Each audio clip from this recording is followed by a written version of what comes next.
Party Up event is the next event in Pokemon Go, and it brings back most of the Paldean Pokemon released during this season, and it's a great event for trading. But how can you make the most out of this event? Well, in this video I will be going through all the event details, XP, Stardust and Candy tips, Pokemon worth catching, raids worth raiding and more.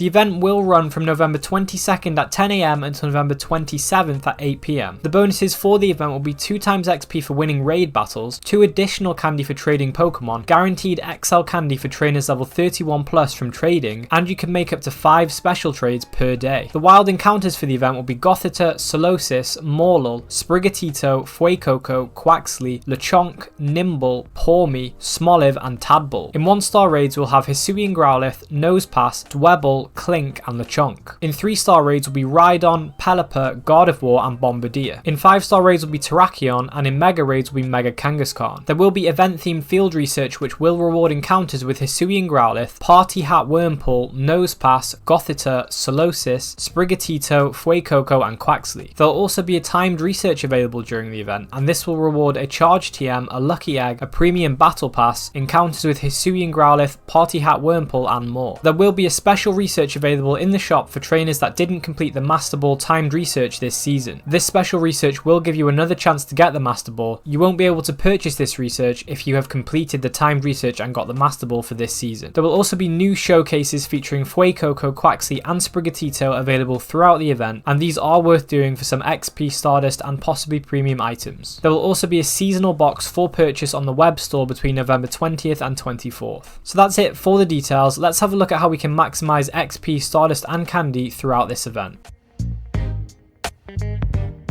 So there will be 2 times raid XP during this event, so it might be worth doing the Cobalion raid hour on the 22nd at 6 PM, where there will be Cobalion raids on almost every gym, and you can activate a couple of lucky eggs for the hour and do as many tier 5 raids as you can in that time. With a lucky egg you will get 20,000 XP per tier 5 raid. There aren't any other specific XP bonuses for the event, but if you are looking to grind XP throughout the event, then I would recommend using lucky eggs as much as you can to increase XP gains by 2 times. But if you don't have many lucky eggs and you're looking to get the most value out of them, then I would wait and use them with other events that have better XP bonuses like community days that often give 3 times catch XP. To maximize on XP, make sure that you are going for excellent throws and quick catches on every Pokemon, because catching a Pokemon with an excellent throw gives a bonus 1000 XP or a bonus 2000 XP with a lucky egg active. Additionally, if you do decide to use lucky eggs during the event, it is worth trying to open gifts and interact with friends to increase friendship level, because during this season you get 1.5 times the normal XP for increasing friendship levels.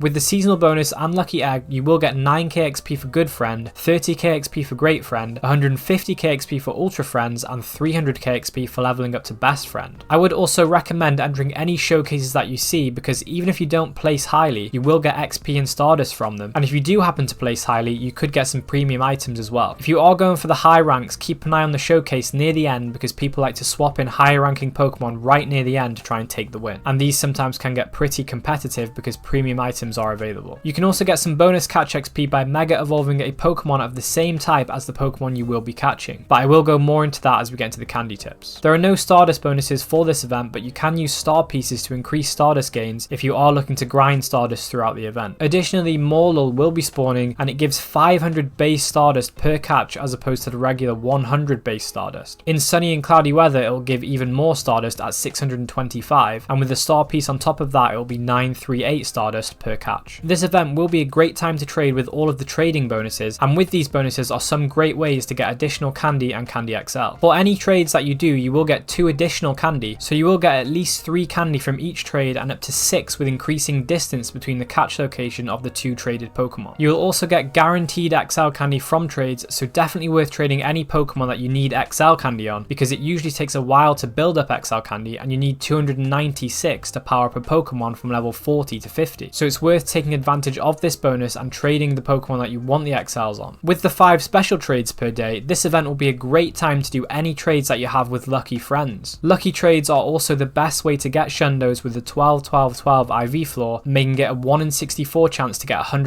IV Pokemon. With all of these trading benefits, it's a great time to work on your Platinum Gentleman medal and potentially your Pilot Platinum medal if you trade with Pokemon from far away. You can also get extra candy by using Pinap Berries and Silver Pinap Berries, increasing candy gains by 2 times and 2.34 times respectively. Like I mentioned earlier, you can Mega Evolve a Pokemon that shares the typing of the Pokemon you are catching to increase the amount of Candy, Candy XL, and XP you get per catch. With so many types spawning, it's probably best to pick a Pokemon to focus on and then Mega Evolve a Pokemon that shares that type. I will be going over which Pokemon are worth catching and their meta relevance in this video, so that might help you decide on which Pokemon to focus and which Pokemon to Mega Evolve. So with that said, let's take a look at which Pokemon are worth catching.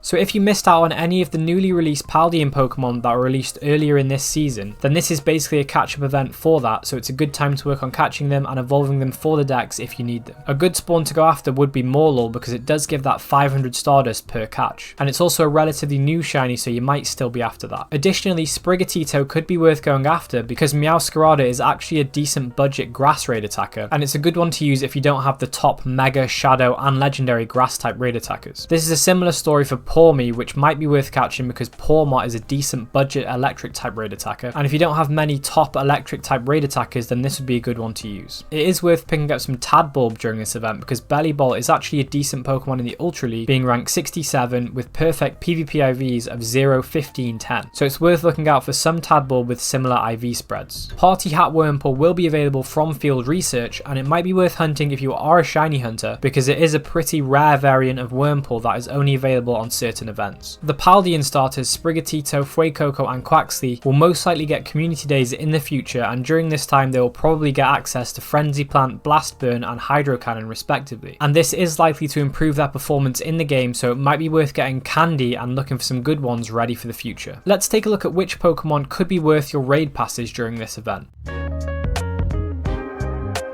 So none of the 1-star raids are really worth it unless you need them for your Rising Star Platinum medal. Most of these 1-star raid bosses are actually available from the wild or field research, so it's best to get them that way if you can, and then you can use your raid passes on other raids. In 3-star raids will be Rhydon, and this Pokemon is worth raiding because Rhyperior is a decent rock and ground type raid attacker, and it's even better in its shadow form, so if you do have the shadow form, this could be a good way to get some Candy and Candy XL. Rhyperior is also ranked 44 in the Master League, so not bad there either. Additionally, Pelipper is a good Pokemon to raid for PvP because it is ranked 15 in the Great League and 32 in the Ultra League. However, with the 10-10-10 IV floor of raids and the perfect PvIVs for Pelipper in the Great League being 0, 12, 15, you would need to trade with a low friendship level friend to reroll the IVs to get them as close to the perfect PvP IVs as possible. For this reason, it is more likely that you will want to go for an Ultra League Pelipper from these raids because it wants the Hundo IVs of 15, 15, 15 for the Ultra League. Another option to raid could be Gardevoir because Mega Gardevoir is the #1